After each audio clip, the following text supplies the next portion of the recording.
মুস্তাফিজের আইপিএল খেলায় নিষেধাজ্ঞা এবং ঠিক তারই জের ধরে বাংলাদেশ ডিসিশন নিয়েছে যে বাংলাদেশ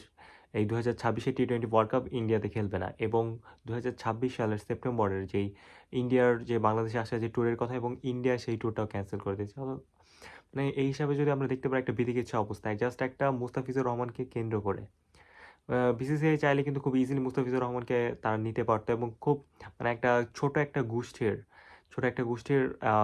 কি বলি রাগ বলি ক্ষোভ বলি বা খুব উগ্রপন্থী একটা গোষ্ঠীর কথার জের ধরেই কিন্তু আসলে বিসিসিআই এই ডিসিশনটা নিয়েছেন যে মুস্তাফিজুর রহমানকে আইপিএলে খেলতে দেওয়া যাবে না এবং ডিসিশনটা খুবই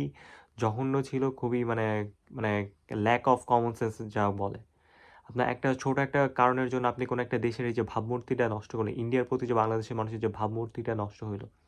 এটা কিন্তু সম্পূর্ণ দায়ভার ওই উগ্র জনগোষ্ঠী কিন্তু নেবে না জনগোষ্ঠী কিন্তু ইন্ডিয়ান ক্রিকেট বোর্ডের উপর পড়ছে এবং আমরা তারা এর আগেও দেখেছি যে পাকিস্তানের সাথে ইন্ডিয়ার যে একটা দ্বন্দ্ব বা রেষারেষি এবং তারই জের ঠিক একই ধরনের দ্বন্দ্ব বা রেষারেষি তারা কিন্তু এখন বাংলাদেশের সাথে করতে যাচ্ছে তো এর যেই মানে এখানে কিন্তু ক্ষতিটা কিন্তু ইন্ডিয়ারই হইতেছে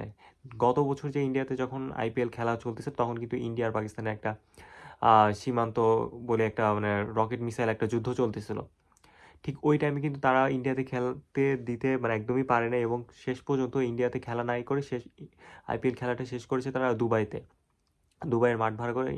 আইপিএল খেলাটা শেষ করেছে কিন্তু এইটাতে ক্ষতিটা কার হইতেছে ইন্ডিয়াতে বারবার যদি তারা এরকম করে এবং বারবার যদি তাদের মানে কমন সেন্স না থাকে এই ধরনের দায়টা কিন্তু ইন্ডিয়ান ক্রিকেট বোর্ডকেই নিতে হবে এবং হ্যাঁ আজকে হয়তো তাদের টাকা আছে দেখে ইন্ডিয়ান ক্রিকেট বোর্ড আইসিসিতে সব থেকে বেশি টাকা দেয় দেখে একটা প্রভাবশালী বা একটা অ্যাডভান্টেজ সবসময় নিয়ে থাকে কিন্তু সবসময় কিন্তু এই অ্যাডভান্টেজটা পাবে না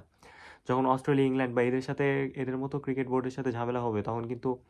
তারা ইজিলি মানে ইন্ডিয়ান ক্রিকেট বোর্ডকে খেলে দেবে আর এরকম করে কিন্তু পারবে না এখন বাংলাদেশ পাকিস্তান একজোট হয়ে যাইতেছে দুই দিন বা শ্রীলঙ্কার সাথে গেলে এই এশিয়ায় কিন্তু ক্রিকেটের বড় একটা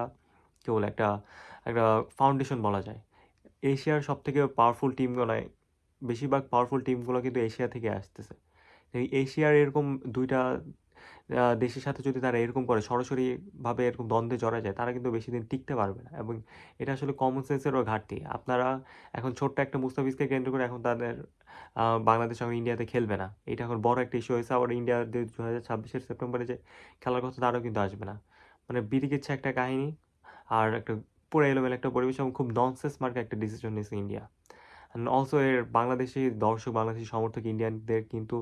যথেষ্ট গালমন্দ বা করতেছে এবং এটা করাই উচিত আপনি একটা রাজনৈতিক ইস্যুকে কেন আপনি খেলার মধ্যে টানবেন ক্রিকেট একটা ভদ্রলোকের গেম এখানে তো আপনি কোনো ধরনের ছোটো লোকই বা কোনো ধরনের একদম অশিক্ষিতদের মতো আচরণ করতে পারবেন না এটা তো পাড়ার ক্রিকেট না আপনি ইচ্ছা হলে জায়গার মধ্যে তারে বলবেন একটা ডিসিশনের উপর কিন্তু অনেক কিছু ডিপেন্ড করে এবং তারই ফল দিতে হবে কিন্তু ইন্ডিয়ান ক্রিকেট বোর্ডকে